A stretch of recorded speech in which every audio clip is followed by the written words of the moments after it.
Graça e Pai, meus queridos, que Deus abençoe a vida de todos, no nome do Senhor Jesus Cristo, que Deus conceda paz e saúde. E eu declaro paz no teu lar, no meio da tua família, em nome do Senhor Jesus Cristo. Receba essa paz em nome de Jesus. Eu vou deixar uma palavra de meditação para a nossa reflexão nessa manhã de quarta-feira, que se encontra em Atos capítulo 2, versos 4, que diz assim: E todos foram cheios do Espírito Santo e começaram a falar em outras línguas, conforme o Espírito Santo lhe concedia que falasse. Louvado seja Deus. Quando o Espírito Santo ele desce, tudo muda.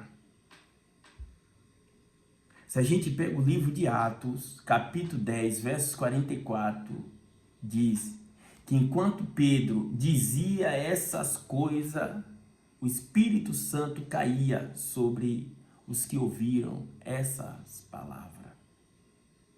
Veja que antes do término da pregação de Pedro, o Espírito Santo caía sobre Cornélio e os que estavam com ele. A pregação de um cristão, ela é confirmada pelo Espírito Santo. E ali o Espírito Santo cai sobre Cornélio, trazendo transformação, mudança na vida de todos aqueles que estavam com ele. Transformação só vem por intermédio do Espírito Santo. É por isso que o Senhor Jesus, ele diz em João capítulo 16, versos 7 a 8,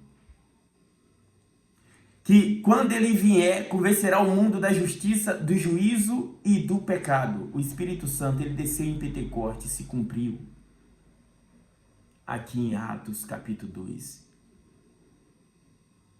Então, a descida do Espírito Santo em Pentecostes não foi apenas um evento. Foi o início de uma vida cheia do Espírito Santo. Uma igreja sem o Espírito Santo, ela tem forma, mas não tem fogo. É por isso que devemos ser cheios do Espírito Santo. Porque quando o homem ele é conduzido pelo Espírito Santo, há transformação, há mudança de vida. Se tiver opressão no lugar, sai na hora. É por isso que o apóstolo Paulo, ele diz em Éfeso capítulo 5, versos 18, não embriaguei com vinho em que há dissolução ou contenda, mas enchei-vos do Espírito. A embriaguez com vinho traz descontrole, mas ser cheio do Espírito Santo traz santidade, traz alegria, traz paz e esperança. Somente o Espírito Santo pode trazer na vida de um cristão.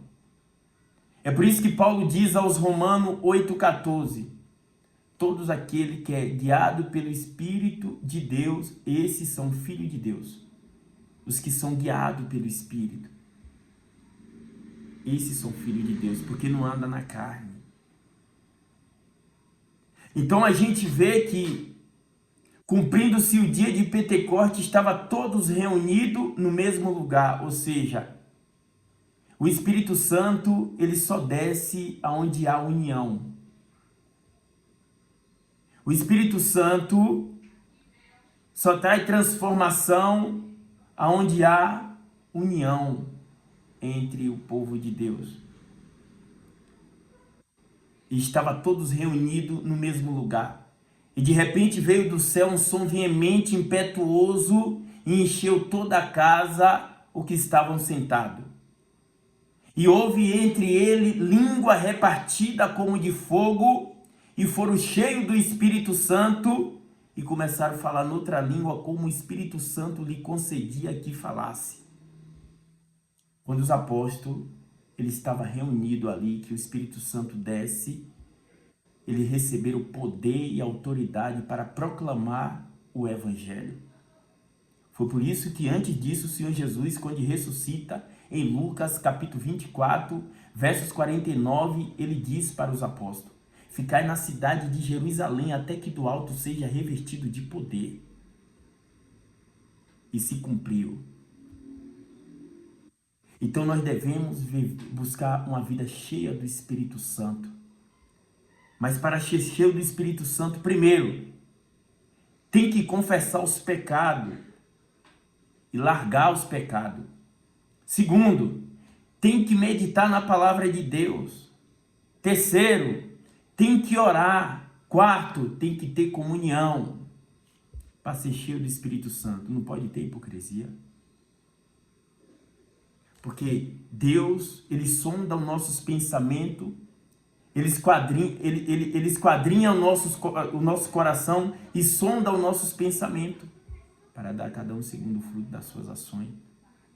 Devemos ser cheios do Espírito Santo nesse tempo que se chama hoje, porque é tempo difícil na terra. E nós só conseguimos suportar essa luta se nós formos cheios do Espírito Santo. Há uma luta, há uma batalha espiritual. Que Deus abençoe a vida de todos, em nome do Senhor Jesus Cristo.